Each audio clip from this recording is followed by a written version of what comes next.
Welcome back once again. Programme के इस हिस्से में जी हम बात करने वाले हैं ईदगाह के हवाले से। जैसे कि आपको पता है कि आबादी बढ़ती चली गई, शहर लाहौर में जिस कदर मसाइल बढ़ते चले जा रहे हैं तो वक्त की अहम ज़रूरत थी एक नया शहर आबाद करने की, और ये जिम्मेदारी उठा लीजिए रूडा ने। रावी किनारे एक नया शहर आबाद किया जा रहा है जिस पर काम तेज़ी से जारी है। अभी आपके साथ शेयर करना बहुत ज़रूरी है कि काम कितना कम्प्लीट हो गया है, कब आपको ये मुकम्मल शहर आबाद नज़र आएगा। वो लोग जो कि इसमें प्लॉट ख़रीदना चाह रहे हैं, अपना घर बनाने के ख्वाहिशमंद हैं, वो किस तरह से यहाँ पर रब्ता कर सकते हैं। इस नए शहर के अहम फीचर्स क्या क्या हैं, वो मसाइल जो हमें शहर लाहौर में देखने को नज़र आते हैं। आपके सामने ही है, ट्रैफिक बढ़ती चली जा रही है, और फिर मास्टर प्लान बड़ा मैटर करता है जी किसी भी शहर का। अब यहाँ पे इशू ये है कि हाउसिंग सोसाइटीज़ बनती चली गई, आपको ग्रीनरी कम नज़र आ रही है, आबो हवा के बहुत से मसाइल। अभी कुछ ही देर बाद जाके आपको ये पता चलना शुरू हो जाएगा कि एयर क्वालिटी इंडेक्स जो है वो किस हद तक मुतासर हो रहा है। सांस लेना तक मुहाल होता चला जा रहा है। तो नया शहर जो कि आबाद किया जा रहा है, यहाँ पर इन मसाइल को किस तरह से देखा जा रहा है। मुअज़्ज़म अली साहब ने हमें ज्वाइन किया है, deputy director special initiative RUDA है, अपने प्रोग्राम में वेलकम करेंगे। अस्सलाम वालेकुम जी। वालेकुम अस्सलाम जी। Thank you so much. हम तो रूडा का शुक्रिया ही अदा करेंगे कि इतना ज़बरदस्त काम करे, क्योंकि इस वक्त अहम ज़रूरत है कि आपको एक नया शहर लेके चलना है। बेसिकली आइडिया क्या था? जैसे आपने शुरू में एलेबोरेट कर दिया कि लाहौर अपनी फुल ऑक्यूपेंसी पे जा चुका है। ट्रैफिक, कंजेशन, पोल्यूशन और एयर क्वालिटी इंडेक्स, वेदर, ये सब चीज़ें जो हैं वो इस हद तक एग्जॉस्ट हो चुकी थी कि आइडिया ये था कि हम लोग एक नया शहर आबाद करें ताकि लाहौर का बर्डन जो है वो उस शहर की तरफ लेके जाया जा सके। और दूसरा हमारा एक बड़ा मेजर गोल है, पर्पज़ है, वो ये कि हम लोगों ने रावी को रिजुविनेट करना है। सो लोग समझते हैं कि ये एक रियल एस्टेट टाइप का प्रोजेक्ट है, बट इट्स नॉट।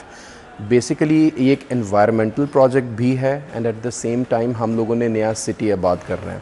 तो इसके दो पार्ट्स हैं। जो हमारा मास्टर प्लान है उसके अकॉर्डिंगली हम लोगों ने रावी रिवर को भी रिजुविनेट करना है, उसको ट्रेन करना है। उसके अंदर जो गंदा पानी है उसको हमने वहाँ पे वेस्ट वाटर ट्रीटमेंट प्लांट्स लगाने हैं। उसके अलावा ग्रीन फैक्टर को, ब्लू फैक्टर को हमने मद्देनज़र रखना है, और एट द सेम टाइम हम लोगों ने जो एक प्लान्ड सिटी होता है ना वो आबाद करना है। अब इट्स नॉट लाइक एक हैज़र्ड वे में हम लोग सोसाइटियाँ बनाते चले जाएँ या पार्क्स ही बनाते चले जाएँ। अब ये तो बड़ा मुश्किल काम है और चैलेंजिंग भी है, क्योंकि हमने लाहौर में ये देखा ना, रातों रात प्लाजा बन जाते हैं, कोई पूछने वाला नहीं होता। सो आपकी टीम में बहुत ज़बरदस्त देखती हूँ। मैं नादिया साहिबा को हमेशा अप्रिशिएट करती हूँ कि जिस तरह से वो जाके कार्रवाइयाँ करती हैं, जहाँ कहीं धुआं फैक्ट्रियाँ छोड़ी होती हैं, ये बड़ी चीज़ें अहम हैं। सो आप इसको स्टार्ट से देंगे ना तो लोगों में खौफ पैदा हो जाता है। अच्छा, खौफ वाली बात, हम लोग इस खौफ या फियर एलिमेंट पे नहीं चल रहे, हम हमेशा निगोशिएट करते हैं। ठीक है। हमारा एक सेट प्रोसेस है, प्रोसीजर है कि अगर फॉर एग्जांपल कहीं पे भी कोई इशू हमें नज़र आता है तो हम सबसे पहले उसको डायलॉग से सॉर्ट आउट करने की कोशिश करते हैं। और देन हमारा मैकेनिज़्म है कि हम लोगों ने कुछ वार्निंग्स होती हैं या हम एक टेबल पे बैठ के हम ये कहते हैं कि हम इसको डिस्कस करके अगर सॉर्ट आउट कर लें तो ज़्यादा बेहतर है। तो हम किसी चीज़ में फोर्स्ड इम्प्लीमेंटेशंस नहीं कर रहे। प्लस जो आपने प्लानिंग की बात की, तो जो प्लान्ड सिटी होता है ना, जैसे रातों रात आप कह रही हैं ना प्लाजे बन गए, तो हमारे पास हर चीज़ के लिए डिपार्टमेंट है। जैसे अब डेवलपमेंट एंड बिल्डिंग कंट्रोल है, तो अब कितनी सोसाइटीज़ बन सकती हैं। जैसे हमारा मास्टर प्लान है उसके अंदर प्रिसिंक्ट्स हैं। जैसे यूके में कॉन्सेप्ट है बरोज़ का या काउंटीज़ का, उसमें ऐसे होता है कि हर प्रिसिंक्ट या हर काउंटी में एक स्कूल होना चाहिए, कॉलेज होना चाहिए, उसकी पॉपुलेशन होल्डिंग कैपेसिटी कितनी है और उसमें क्या क्या अमेनिटीज़ होनी चाहिए, क्या क्या फैसिलिटीज़ होनी चाहिए, कितना ग्रीन एंड ब्लू फैक्टर होना चाहिए, एनवायरनमेंट फ्रेंडली होना चाहिए या नहीं, वो सारी चीज़ों का कॉन्सेप्ट हम लोग इधर न्यू रावी सिटी में लेकर आए हैं। सबसे इम्पॉर्टेंट चीज़ ये है कि हम ये नहीं चाहते कि लोग कहें कि जी ये जो नया सिटी बन रहा है ये किसी सूरत भी लाहौर से कम है। हम चाहते हैं कि एक तो सबसे वन एक्सेसिबिलिटी, कि जब वहाँ तक पहुँचने का इंफ्रास्ट्रक्चर वो बहुत अच्छा और बहुत कन्वीनियंट होना चाहिए, नंबर वन। और नंबर टू कि हम ये चाहते हैं कि जो इसमें हम फैसिलिटीज़ और अमेनिटीज़ दे रहे हैं वो किसी सूरत भी लाहौर से कम नहीं होनी चाहिए। चाहे वो एजुकेशनल इंस्टीट्यूशंस हैं, चाहे वो हॉस्पिटल्स हैं, चाहे वो कॉलेजेस हैं, चाहे वो कमर्शियल या हाउसिंग कम्युनिटीज़ हैं, वो कोई भी लाहौर से कम नहीं होना चाहिए। तो हम एक पैरेलल ट्विन सिटी का कॉन्सेप्ट लेकर आ रहे हैं जिसमें लोग प्रिविलेज्ड फील करें। अभी this is the right time to invest, this is the right time to establish their setup. Expansion जिन्होंने करनी है वो रूडा में ज़रूर आ सकते हैं, क्योंकि at this point we are at a very competitive price. तो क्या जिन्होंने बहुत बड़े प्लॉट खरीदने हैं, ज़्यादा पैसे, वही के रूडा में आप 3-5 मरले का प्लॉट भी आसानी से रूडा में हमारे कुछ इंडिजीनियस प्रोजेक्ट्स भी हैं। जैसे मैंने आपसे जिक्र किया कि रूडा एक सेल्फ सस्टेनेबल मॉडल है। हम लोग, हमारी कोशिश ये है कि हम गवर्नमेंट से पैसे ना लें, हम लोग खुद सेल्फ सस्टेन करें, क्योंकि हम लोगों ने सिर्फ अपने ऑपरेशनल एंड कैपिटल एक्सपेंसेस भी मीट करने हैं and at the same time हमने रिवर के ऊपर भी पैसे लगाने हैं। तो जब तक हम पैसे नहीं कमाएंगे तब तक हम लोग सस्टेन नहीं कर सकेंगे। सो इस तरह से हमारी कुछ सोसाइटीज़ हैं, कुछ ऐसी जॉइंट वेंचर्स हैं हम लोगों ने किए हुए हैं लैंड से रिलेटेड, जिसमें हमने कुछ अपनी इंडिजिनियस, जैसे हमारी चहारबाग 1 के नाम से एक सोसाइटी है, चहारबाग एनक्लेव के नाम से अभी एक न्यूली लॉन्च हुई है रीवा के नाम से। तो ये सोसाइटीज़ ऐसी हैं जो कि ओपन फॉर जनरल पब्लिक हैं। तो इसमें अगर आप चहारबाग देखें तो लोग क्या करते हैं कि पहले बड़ी बड़ी गेट्स सोसाइटी के बाहर बना देते हैं और बड़े बड़े मॉन्यूमेंट्स लगा देते हैं, अंदर कुछ होता ही नहीं है, और लोग उसी को देख के प्लॉट्स वगैरह और जो हैं वो कमर्शियल और रेजिडेंशियल प्लॉट्स वगैरह ख़रीद लेते हैं। बट हम लोगों ने क्या किया, हमने इसका उलट किया। हम लोगों ने सारा इंफ्रास्ट्रक्चर जो है, अगर आप चहारबाग विज़िट करें तो अभी तक चहारबाग पे हमने गेट नहीं लगाया, बल्कि सारी अंदर से इंफ्रास्ट्रक्चर डेवलपमेंट कर दी, सारे सीवरेज और जो इलेक्ट्रिसिटी वगैरह वो सब कुछ वहाँ पे ऑन ग्राउंड मौजूद है, और वो इट्स ऑल सोल्ड। तो हमारी जो बेसिकली सस्टेनेबिलिटी है, it depends upon such projects and it's open to audience. तो जो भी ऑडियंस 3-5 मरले का प्लॉट खरीदना चाहते हैं, they can come to us, plus उसमें गवर्नमेंटल सपोर्ट है। हम लोग फाइल बेस्ड काम नहीं करते। ठीक है, ये सबसे अच्छी बात है। यस, सो हमारा काम इन्वेंट्री बेस्ड है। So whenever you buy anything from RUDA it will be on ground. ठीक है, तो ये चीज़ ही नहीं है कि आपको जो है ना वो कहेंगे जी ये बैलेटिंग में निकलेगी या कुछ इस तरह। खरीदना पड़ेगा। इंस्टॉलमेंट प्लान्स भी हैं, फ्लेक्सिबल इंस्टॉलमेंट प्लान्स भी हैं, और हम लोगों की जो टर्म्स एंड कंडीशंस हैं वो बहुत ज़्यादा प्रोफेशनल हैं। इट्स नॉट लाइक कि जो रियल एस्टेट के लोग जिस तरह से करते हैं, किस तरह से रिकवरीज करते हैं, वो हम लोगों ने इसको बहुत स्ट्रीमलाइंड और बहुत प्रोफेशनल तरीके से, हमारी पूरी सेल्स एंड मार्केटिंग टीम है जो कि इस चीज़ को लुक आफ्टर कर रही है। चलिए जी, वी रियली अप्रिशिएट। यहाँ तो लोगों को पता चलता है जी, सारी जिंदगी आप किस्तें देते रहे, आपके पास फाइल थी और एंड पे जाके जी पता चला कि अब तो आपके पास कुछ भी नहीं रहा। तो ज़बरदस्त ये चीज़ है कि जी कम से कम, क्योंकि देखिए घर बनाना हर किसी का ख्वाब है और इसके लिए आप पूरी ज़िंदगी तक दो करते रहते हैं, और एंड पे जाके इस तरह से कुछ हो जाए तो आप हाथ पे हाथ रख के बैठे। हमने इतने सारे मुतासरीन देखे हैं जिनका कुछ भी नहीं हो सका। सो अब आ जाए जी, अब हमें जो इश्यूज नज़र आ रहे हैं कि हमारी आने वाली जनरेशन, हमारी आने वाली नस्लों को ये फेस करने पड़ेंगे। बार बार एक चीज़ कही जा रही है, ज़ेर ज़मीन पानी की सतह कम होती चली जा रही है। तो मुझे तो कराची वाले हालात याद आ रहे हैं कि कहीं ऐसा ना हो कि हमारे आने वाली नस्लों को टैंकर में पानी भर के इस्तेमाल करना पड़े।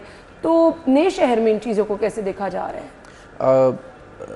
बड़ा अच्छा सवाल आपने किया कि जैसे मैंने कहा कि इट्स अ प्लान्ड सिटी, और planned city it's not just bricks and things like that कि हम सिर्फ डेवलपमेंट करें।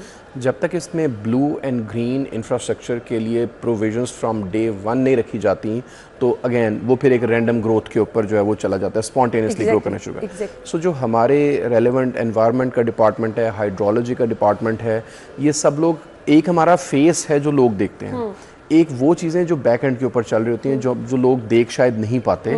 और आई बिलीव कि city 42 is doing a great job कि जो लोगों को सामने लेकर आ रहा है, लोगों को पता चले, मैसेज को पता चले कि हम लोग फ्रंट एंड के ऊपर तो काम कर ही रहे हैं, लेकिन बैक एंड के ऊपर ये चीज़ें जो लोग घर पे सोए हुए हैं या जो लोग जिनको इतनी अवेयरनेस उस चीज़ के बारे में नहीं है, उनके सामने ये चीज़ें लेकर आएँ कि हमारी हाइड्रोलॉजी टीम इसके ऊपर काम कर रही है, हमारी इंजीनियरिंग टीम इसके ऊपर काम कर रही है कि जो अंडर जो ग्राउंड है, जो वाटर लेवल है, उसको किस तरह से मैनेज करना है, उसको किस तरह से कंट्रोल करना है, प्रिजर्व करना है, और किस तरह से कंजर्वेशन करनी है। So the departments are working on that and we are making sure कि जो न्यू सिटी है उसमें ये इस किस्म के चैलेंजेस ना हो। प्लस हमारे डैम्स बन रहे हैं, बैराजेस बन रहे हैं जो मास्टर प्लान का हिस्सा है, इंफ्रास्ट्रक्चर है, and there are lot more जो कि हम लोग इसके अंदर प्लानिंग में चल रहे हैं। तो अगेन द पॉइंट इज़ कि ये चीज़ें पार्ट ऑफ द प्लानिंग है, पार्ट ऑफ मास्टर प्लान है, और with in due course of time आपको प्रोग्रेस नज़र आनी शुरू हो जाएगी, क्योंकि ये शहर जो है ये 2040 2050 तक आपको इस्टेब्लिश नज़र आएगा। सो अभी हम इसकी डेवलपमेंटल फेज़ के ऊपर हैं, जेवीज़ चल रही हैं, लोगों के साथ कोलैबोरेशंस चल रही हैं, बड़े बड़े लैंड पॉकेट्स जो हैं हम लोग उसको एक्वायर कर रहे हैं, कंजोर्शियम्स चल रहे हैं। सो अभी we are at a very initial phase, because you know कि ये 2021 में स्टार्ट हुआ है, फॉर्मली 2021 में स्टार्ट हुआ है। तो अभी 3-4 साल में हम लोगों की सिग्निफिकेंट प्रोग्रेस अल्हम्दुलिल्लाह नज़र आ रही है, हम सस्टेन कर रहे हैं। रिवर अगर मैं बात करूं, just to give audience an example कि हम लोग प्रोग्रेस की पेस क्या है, कि अभी हम लोगों का जो टोटल रिवर लेंथ है वो 46 किलोमीटर्स है। तो 46 किलोमीटर्स में हम लोग 9 किलोमीटर्स तक रिवर को ट्रेन कर चुके हैं। उसको हम उसके ऊपर जो हमारा प्लान था और प्रोजेक्टेड वर्क था प्रपोज, वो हम सारा कंप्लीट 9 किलोमीटर्स तक कर चुके हैं। सो ये अपने जो टाइम लाइन्स हमने सेट की हुई हैं 46 किलोमीटर तक पहुंचने के लिए, इंशाल्लाह we will be according to the timelines. As you said कि आपने कहा कि जी हम प्लान्ड सिटी की बात कर रहे हैं। सो हमारे यहाँ तो ये है कि रिहायशी इलाकों में कमर्शियल एक्टिविटीज़ भी चल रही हैं। एक घर है, वहाँ पे किसी ने फैक्ट्री बना ली। सो ये कैसे इंश्योर किया जाएगा आसपास वाले लोगों को प्रॉब्लम ना हो? यहाँ पर रिहायशी इलाकों में धड़ाधड़ स्कूल खुलते जा रहे हैं, एकेडमीज़ खुलती जा रही हैं, जो लोग रह रहे हैं उनको इतनी प्रॉब्लम हो रही है। तो इस प्लानिंग का हिस्सा ये चीज़ें भी हैं कि अगर वहाँ पर रिहायशी इलाका है तो बस कमर्शियल एक्टिविटी वहाँ पर बिल्कुल नहीं होनी चाहिए। अच्छा, जब जैसे RUDA is an authority, so authority का मतलब क्या है कि कोई भी लैंड की सेल, परचेज और ट्रांसफ़र वो रूडा की ऑथराइजेशन के बगैर नहीं हो सकेगी रूडा ज्यूरिसडिक्शन में। Basically I am sorry to say हमारे सामने एलडीए वाला एक वो कॉन्सेप्ट है ना, सो उसके अंडर भी ये सब चीजें हो रही हैं। हाँ। तो इसीलिए मैं क्लियर करना चाह रही हूँ, अपने नाजरीन को भी बताना चाह रही हूँ। हाँ, नहीं दैट्स वेरी गुड। तो जो हमारी जो अथॉरिटी के अकॉर्डिंगली जो अप्रूवल्स होंगे, जैसे for example if somebody comes और वो कहता है कि जी मैं यहाँ पे रेजिडेंशियल चीज़ लेना चाहता हूँ, तो वो रेजिडेंशियल के लिए ही यूज़ करेगा। हमारी टर्म्स एंड कंडीशंस में ये चीज़ें हैं। और अब अगेन आपको पता है पाकिस्तान में जो लोग वायलेशंस करते हैं तो वो सूनर और लेटर तो कुछ ना कुछ पकड़े जाते हैं, ठीक है। तो हमारी कोशिश ये है कि हम लोग बोनाफाइड और जेन्युइन लोगों को दें चीज़ें, ताकि इनका जो यूजेज है या जो जिस पर्पस के लिए कोई चीज़ एक्वायर की गई है वो उसी के अकॉर्डिंगली यूज़ हो। क्योंकि ये देखें हर जगह पे स्लिपेज तो होता ही है, लोग बेईमानी तो करते ही करते हैं। बट अगेन हमारी यही कोशिश होती है कि जो ड्यू डिलिजेंस है एट द बिगिनिंग कि हम किन लोगों को दे रहे हैं बड़ा मैटर करता है। तो अगर हम राइट लोगों को अपनी चीज़ें जो हैं वो दे रहे हैं, या उनको हम लोग गाइडलाइंस दे रहे हैं कि हम लोग कितना % कमर्शियल है, कितना % रेजिडेंशियल है, कितना % अमेनिटी है, कितना % हमने खुला छोड़ना है। सो अगेन वो उसके अकॉर्डिंगली ही हम लोग जो है वो एग्जीक्यूट करेंगे। इसमें ऐसा नहीं होगा कि अगर हम लोगों ने 20% या 15% हमने कमर्शियल एक्टिविटी के लिए रखा हुआ है, हम उसको स्ट्रेच करके 40% पे ले जाए, तो इस तरह से नहीं होगा। सही। अब लेट्स सपोज अगर मुझे घर लेना ना, तो मेरे लिए ये चीज़ें बड़ी लाजम मलजूम है कि अच्छा बच्चों के लिए प्लेग्राउंड भी होनी चाहिए, आपके डोर स्टेप पे स्कूल, कॉलेज, यूनिवर्सिटी, हॉस्पिटल, ये तमाम चीज़ें होनी चाहिए। सो क्या इस तरह से प्लान किया जा रहा है रिहायशी इलाकों के, आपको बहुत दूर ना जाना पड़े, आपके डोर स्टेप पे ये चीज़ें अवेलेबल हो? हर प्रिसिंक्ट की हमारे मास्टर प्लान में ना हमने प्रिसिंक्ट वाइज डिवाइड किया, तो टोटल 9 प्रिसिंक्ट्स हैं। हर प्रिसिंक्ट में पॉपुलेशन होल्डिंग कैपेसिटी है। उस पॉपुलेशन होल्डिंग कैपेसिटी के अकॉर्डिंगली हम लोगों ने एक प्लान किया हुआ है कि इधर इतने स्कूल्स हो सकते हैं, इससे ज़्यादा नहीं हो सकते, इतनी मस्जिदें हो सकती हैं, इससे ज़्यादा नहीं हो सकती, इतने कॉलेजेस, इतने हॉस्पिटल्स, इतने पार्क्स, ये क्या चीज़ें होंगी, इससे ज़्यादा नहीं हो सकती। जब हम लोग इसको डेवलप करेंगे तो उससे ज़्यादा अगर कोई आना चाहता है, फिर हम ये देखेंगे कि क्या कोई बहुत बड़ा नाम है। जैसे फॉर एग्जांपल अभी हम लोग इंटरनेशनल यूनिवर्सिटी को पाकिस्तान में लाने की कोशिश कर रहे हैं। सो उसमें अगेन हम लोग देखेंगे कि किस प्रिसिंक्ट में, किस एरिया में, कैचमेंट एरिया है, कहाँ पे वो चीज़ आएगी। तो द पॉइंट इज़ कि हम लोगों ने जो हमारा मेन फोकस है ना, वो एंड यूज़र को एक एक्सपीरियंस प्रोवाइड करना है। सो इट्स नॉट लाइक कि हम लोग कहें यार मैं तो सज़ा में फंस गया, रूडा में आके मैंने घर बना लिया, या रूडा में आके मैंने कमर्शियल एक्टिविटी स्टार्ट कर दी, बट जो इन्होंने क्लेम्स किए थे वो क्लेम्स वैसे नहीं हैं। सो हमारी कोशिश ये है कि हम लोग जो लोगों के साथ कमिटमेंट करें एट द बिगिनिंग, वो उसको उसके अकॉर्डिंगली ही फुलफ़िल करें। तो जैसे हम बार बार इस चीज़ को वो कर रहे हैं कि जो प्लानिंग हम लोगों की है वो प्लानिंग इसी तरह से कि एंड यूज़र को एक एक्सपीरियंस मिले, एंड यूज़र को वो कमिटमेंट मिले, जो कि अब जैसे आपने कहा कि अगर आसपास एकेडमीज खुल गई हैं, देखिए उनकी भी ज़रूरत तो है अगेन, बट एक प्लान सिस्टम, लेकिन प्लान अगर नहीं होगा तो वो फिर रैंडमली हर किसी के साथ वो बनती चले। तो हमने ये रखना है कि जो इवन देखें ना, रोड्स इंफ्रास्ट्रक्चर बड़ा मैटर करते हैं कि अगर आपकी तंग हमारे जो चहारबाग है या हमारी जितनी भी सोसाइटीज़ हैं, उसमें रोड इंफ्रास्ट्रक्चर जो है वो बहुत वाइड और बहुत ही वो जिसे कहते हैं ना कन्वीनियंट है। तो वहाँ पे कंजेशन आपको हमारी सोसाइटीज़ वगैरह में नज़र नहीं आएंगी। लेकिन जो अब आप देखें जो अनप्लान्ड होती हैं, ये जो रैंडम या स्पॉन्टेनियसली सोसाइटीज़ और कम्युनिटीज़ ग्रो करती चली जाती हैं, तो वहाँ पे आपको पता है तंग गलियाँ भी हैं, वहाँ पे मल्टीपल ट्रैफिक इश्यूज़ भी हैं, बिजनेसेस अगर खुल जाते हैं, फॉर एग्जांपल अगर एक मोहल्ले में एक हॉस्पिटल या एक डॉक्टर ने अपना क्लिनिक बना लिया तो आपको वहाँ से गुजरने का रास्ता नहीं मिलता, इतनी गलियाँ। बिल्कुल ऐसे। तो अगेन वही वाली बात है, it's about the control that you implement. चले जी, वी रियली होप कि जिस तरह से ये प्लान बताया जा रहा है इस तरह से इम्प्लीमेंट हो, लोगों को एक प्लान सिटी मिले जहाँ पर सहूलियात के साथ साथ उनको एक्चुअली रहने का पता भी चले कि भी एक अच्छी जगह पर रह रहे हैं। सो इस पर रूडा बहुत ज़बरदस्त तरीके से काम कर रहा है। गुड लक आपको कहना चाहेंगे। थैंक यू सो मच, आपके टाइम का बहुत बहुत शुक्रिया। ब्रेक के बाद ज्वाइन करेंगे स्टे विद अस।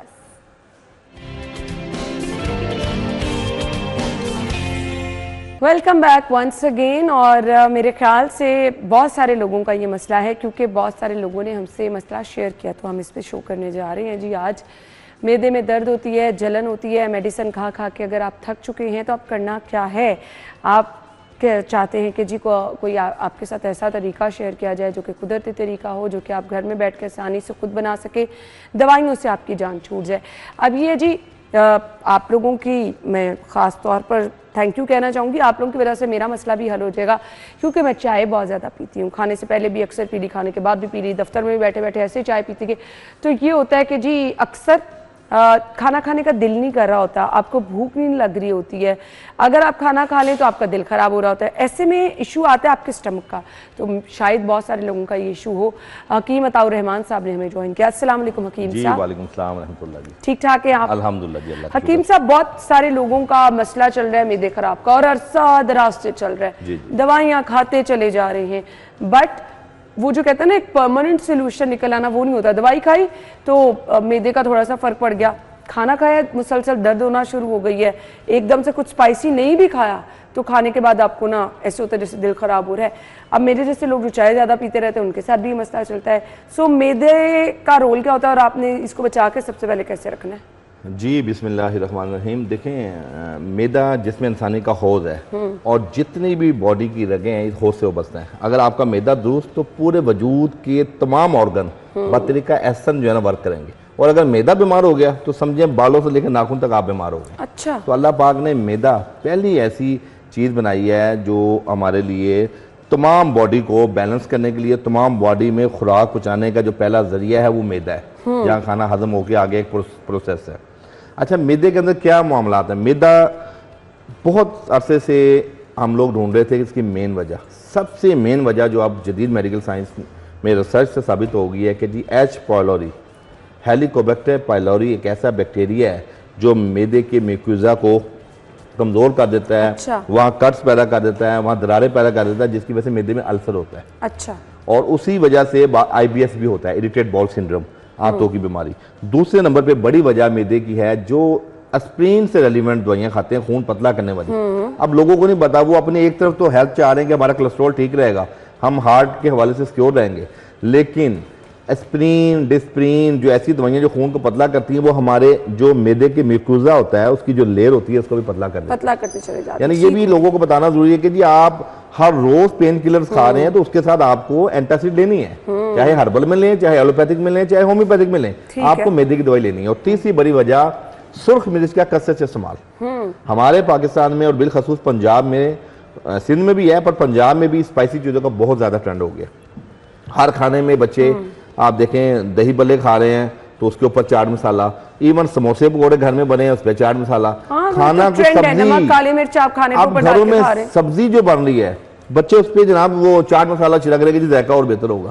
तो मैं समझता हूँ ये चाट मसाला ये भी सुर्ख मिर्च है और इसमें टाटरी भी डालते हैं और बहुत सी ऐसी खट्टी चीजें डालते हैं जो आपके स्टमक के अंदर अल्सर पैदा करते हैं। तो ये 3 मेन वजूहात हैं, इसमें अगर आप एहतियात करेंगे तो मैदे जैसे मोदी। अच्छा, हमने अपने नाज़रीन को कहा था 3 दिन में आपके साथ हम ये सोल्यूशन 3 दिन में हल हो सकता है। देखें इंशाअल्लाह अल्लाह पाक ने तिब के अंदर ऐसी, आज मैं 4 चीज़ों का एक ऐसा नुस्खा बताऊंगा जो आम चीज़ें हैं, इसके ऊपर पूरी रिसर्च है। 3 दिन के अंदर जिन लोगों को मैदे का अल्सर है वो क्योर होना शुरू हो जाएगा। लुब्रिकेंट दवाइयाँ हैं और दूसरे नंबर पे जख्म को मदमल करने वाली दवाइयाँ। चलें जी, इंशाअल्लाह क्या करना है? अच्छा, इसमें सबसे पहले आपने लेनी है हल्दी। ये देखें जी, ये मौजूद है, ये हल्दी आप कैमरे में देख सकते हैं, आम सी चीज़ है हल्दी जो है, ठीक है जी। नंबर 1 ये जो घर में हम यूज करते हैं, जी घर में जो हम यूज करते हैं, आप देखें ये हल्दी नंबर 1। नंबर 2 मैं जरा प्लेट्स पकड़ लूं, मैं इनकी जी, क्वांटिटी बिल्कुल। आपके साथ शेयर करती जाऊंगी। जी बिल्कुल, मुझे प्लेट्स पकड़ा जी, दें। जी। चलें जी, ले आए। थैंक यू जी। ले हकीम साहब क्वांटिटी बता दें जी क्वांटिटी ये है कि जी आप आपने प्लीज नोट डाउन करते जाएं। हल्दी, हल्दी हम जो घर में मौजूद होती है पिसी हुई, वो भी ले सकते जी हैं। पीसी भी हल्दी ले सकते हैं। इसको आप अगर उसमें लेना है डोज में, तो आप इसको आधी छटांग ले लें। ठीक है, ठीक है, ये आधी छटांग की है ये तकरीबन जी हाँ आधी छिटांग। हल्दी है। ठीक है, और बड़ी जबरदस्त फॉर्म में है। खुशबू ऐसी है। हकीम साहब ये मिल जाती है आम? आम मिल जाती है। ठीक है। इसको बेहतर ये है कि बजाय आप पाउडर मार्केट से खरीदें, खुद हल्दी लें आप और इसको पिसवाएं और उसके बाद आप इस्तेमाल करें। इसका ताकि रिजल्ट ज्यादा अच्छा मिलावट मिलेगा। वाली भी ना आपको हाँ जी, मिले। उसमें पत्थर भी पिस जाते हैं, कुछ और लकड़ियां भी पिस जाती हैं। ठीक हो दूसरे गया। नंबर पे है मुलट्ठी। अच्छा जी, ये कितनी होनी ये भी चाहिए? आधी छटांग लेनी है आपने। आधी छिटांग, दोनों हाँ, चीजें आधी आधी ये छिटांग। देखें, ये लकड़ी है मैं मुलट्ठी की। इसीलिए ना इस तरह रख रही हूँ ताकि जी, जी। आपको पता चल सके। ये भी आधी छटांग आधी लेनी है। छिटांग की ले लें। ठीक है जी। और तीसरी चीज है रेवंद खताई। ये भी लकड़ी है। ये अल्लाह पाक ने इसमें इतनी शिफा रखी, जिगर के लिए भी बड़ी मुफीद है। ये देखें जी। अच्छा, तमाम लकड़ियों का कलर ऐसा है जो कोटिंग करते हैं, तमाम इन लकड़ियों का कलर आप ये देख सकते हैं, रेवंद खताई। और चौथी चीज आखिर में है सौंफ। ये आप स्क्रीन पे देख सकते हैं, बादियान भी इसको हम कहते हैं। और अर्के बादियान भी मैदे के अमराज में बहुत इस्तेमाल होता है। हर घर में सौंफ मौजूद सौंफ इस्तेमाल होती है। कितनी लेनी है? अच्छा, ये तमाम चीजें आपने आधी आधी छटांग ले लेनी है। ठीक है, ठीक है, इनको आप जो है ना पिसवा लें या घर में ग्राइंड कर लें। ग्राइंड करके तकरीबन हाफ टी स्पून सुबह, हाफ टी स्पून दोपहर खाने से पहले पाउडर बना लेना बस। पाउडर बना लेना है। और हाफ टी स्पून रात खाने से पहले 3 टाइम्स। जो अल्सर का मरीज है, जो कहता है कि जी मुझे ये अल्सर है, जलन होती है, दर्द भी होती है, एपिगैस्ट्रिक पेन, और जिसको एच पायलोरी है, आपको पता है एलोपैथिक में 14-14 दिन के इसके कोर्स दिए जाते हैं एंटीबायोटिक ऐसे ही, के। और हमारी हल्दी नेचुरल एंटीबायोटिक है अल्हम्दुलिल्लाह। अल्लाह पाक ने इसमें ऐसी तासीर रखी है। एंटी इन्फ्लेमेटरी भी इसकी प्रॉपर्टीज है और पेन किलर्स के तौर पे भी काम करती है एपिगैस्ट्रिक पेन में। और थर्डली आपकी बॉडी में जितनी सोजिश है, इन्फ्लेमेशन है, उसको ये जायल करती है। जबरदस्ती। ये एक रेमेडी हमने आपके साथ ये शेयर 4 चीजें हैं, हल्दी, मुलट्ठी, सौंफ और रेवंद खताई।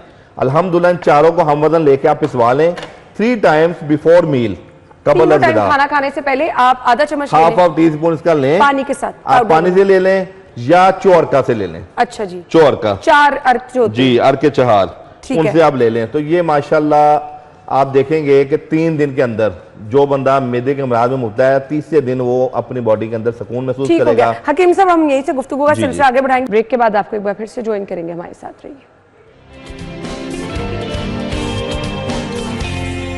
Welcome back once again. हकीम साहब हमारे साथ मौजूद हैं अभी ऑफ कैमरा। हकीम साहब मुझे बता रहे थे कि जी हकीम साहब के बेटे इब्राहिम सिद्दीकी, जिन्होंने 9th में माशाल्लाह से इतने अच्छे नंबर 536 नंबर। हकीम साहब आपको भी बहुत मुबारक हो, तो इब्राहिम आपको भी बहुत बहुत मुबारक।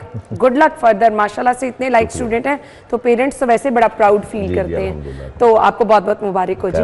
अच्छा जी, आ जाते हैं हम बच्चों की तरफ। हम आना चाह रहे थे जी, बच्चों के मैदे के अमराज अगर हो तो क्या करना है? ये बच्चों को नहीं दे सकते? बच्चों को दे सकते हैं, लेकिन बच्चे इसको फिर शहद में मिला के आप बच्चों को दे सकते हैं। टेस्ट कुछ इस तरह का होगा, जायका ऐसा होता है, बच्चे ठीक नौजिया हो फील करते हैं, तो इसमें आप शहद मिला के तो बच्चों को दे सकते हैं, तो बच्चों के लिए बन। लेकिन बच्चों को अमूमन अल्सर तो होता नहीं है, बच्चों को गैसेज होती हैं, ये भूख का ना लगने का मामला है। तो उसके अंदर अर्के बादियान, ये हमारा एक अर्क है, अर्के बादियान। जिन बच्चों को भूख नहीं लगती, तो ये आप स्क्रीन पे देख सकते हैं, सौंफ का अर्क जिसको हम कहते हैं। ये 3-3 चम्मच टी स्पून, जो 5 साल से छोटे हैं उनको 3-3 चम्मच टी स्पून, और जो 5 साल से बड़े हैं उनको 3-3 टेबल स्पून देंगे।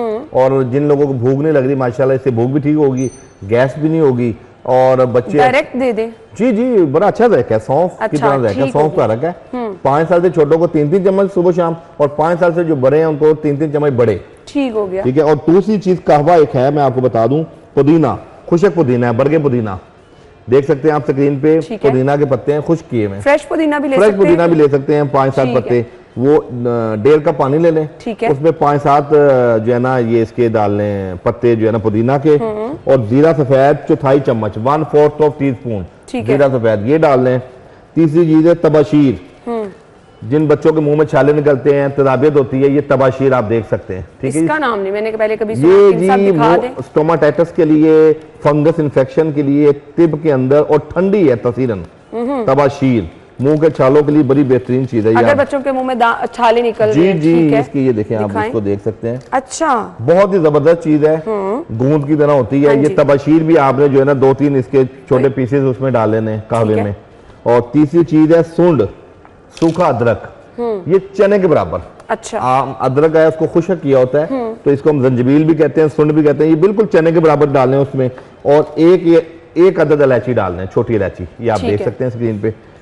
ये सफेद जीरा, सुंड, सफेद जीरा और ये जो है सुंड, तबाशीर, इलायची और बरगे पुदीना, पुदीना के पत्ते, इन तमाम चीजों को 1.5 कप पानी में उस मिकदार से डाल के, और माशाल्लाह को पानी 1 कप या आधा कप रह जाए, उसमें शहद मिला लें थोड़ा सा। ओके, ताकि और जिन बच्चों को भूख नहीं लगती, जिन बच्चों के चेहरे पीले हैं, पिलाहट है, अच्छा, जिन बच्चों के पेट में कीड़े हैं, और जिन बच्चों का जिगर काम नहीं कर रहा, यानी कि वो साले खून नहीं बन रहा, उनके लिए ये वालिदैन के लिए बहुत बड़ा तोहफा है। चलिए जी, ग्रेट। और ये 15 दिन बच्चे इस्तेमाल कर लें, 15 दिन बाद बच्चे की भूख भी बहाल हो जाएगी, बच्चे की जनरल इम्यूनिटी इनहांस करेगी, बच्चे की जनरल सेहत अच्छी होगी। और आपको पता है जिस बच्चे का मैदा मजबूत होगा वो माशाल्लाह अपने, चाहे वो दिमागी काम करे, चाहे वो ज़हनी काम करे, चाहे वो एक्सरसाइज करे, उसमें फिट रहेगा। हाँ बिल्कुल, भूख की टाइम पे लगेगी, खाना खाएगा।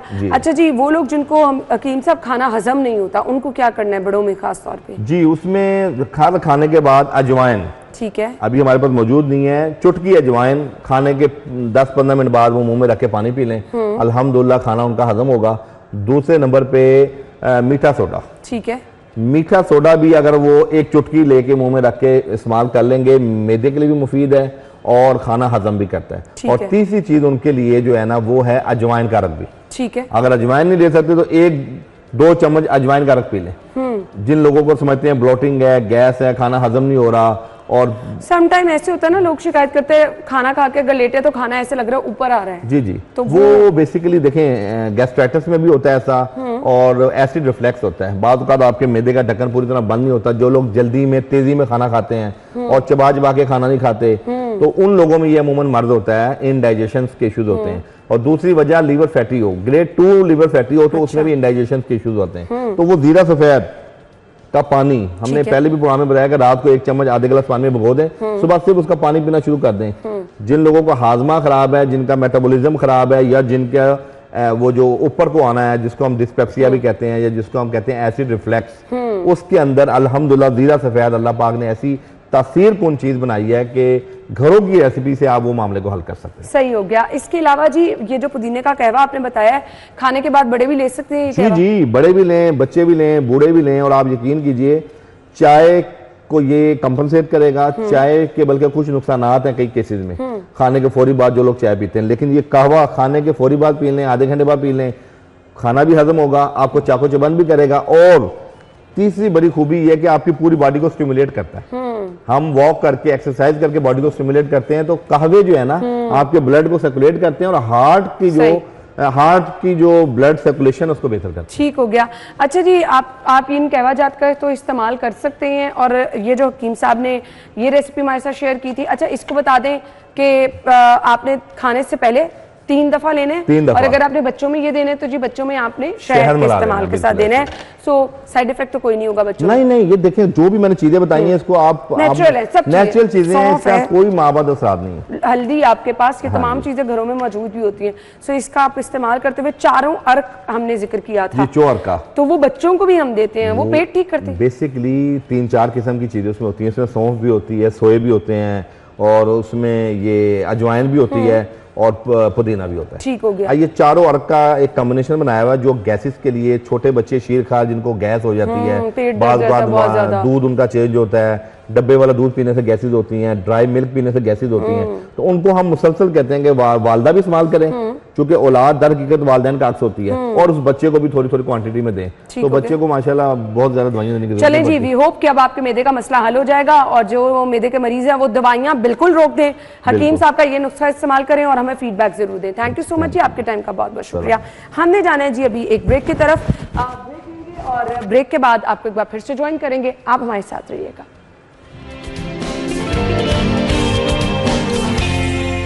Welcome back once again. So जिनकी बर्थडे उनको विश करने जा रहे हैं जी, सालगिरह आज है मियाँ एहसन की, हासिम की, हसन की, उर्वा, हरम फातिमा, मिराल फातिमा, मोहम्मद अरसलान नवीद, अली हसनैन और मुदस्सिर खान, आप सब लोगों को मुबारकबाद, happy birthday.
Happy birthday once again. So अभी हम चलेंगे जी, मौसम की सूरत हाल जानना भी बहुत ज़रूरी है। जिस तरह से आप देख रहे हैं 7वां से पहले बारिशों का सिलसिला शुरू होने का कहा गया है। समरा की तरफ चलते हैं, ओवर टू यू। बिल्कुल, शहर लाहौर के मौसम की बात कर लीजिए तो सुबह सवेरे शहर के मुख्तलिफ इलाकों में बादल बरसे हैं, कहीं हल्की बूंदाबांदी हुई है तो कहीं बारिश जो है वो देखी गई है। बारिश और आसमान पर मौजूद बादलों के बायस इस वक्त शहर का मौसम खुशगवार है। 10 किलोमीटर फी घंटा की रफ्तार से हवाएं चलने का भी सिलसिला जारी है, जिसके बायस हब्स और घुटन भी इस वक्त कम महसूस किया जा सकता है। आसमान पर जो है वो बादल मौजूद हैं, सूरज भी जलवागर है, लेकिन अभी उस तरह से तपिश नहीं बरसा रहा और ना ही आग बरसा रहा है, जिसके बायस इस वक्त शहर का मौसम जो है वो कदरे बेहतर महसूस किया जा सकता है, क्योंकि हवाएं भी चल रही हैं और हब्स और घुटन का एहसास भी कम है। दर्जा हरारत के हवाले से बात कर लीजिए तो इस वक्त शहर का मौजूदा दर्जा हरारत 28 डिग्री सेंटीग्रेड तक रिकॉर्ड किया जा रहा है। ज्यादा से थैंक यू सो मच समरा, बहुत शुक्रिया आपका। अपना ख्याल रखिएगा, आपसे मुलाकात होगी कल सेम टाइम पर। इजाजत दीजिए, अल्लाह हाफिज।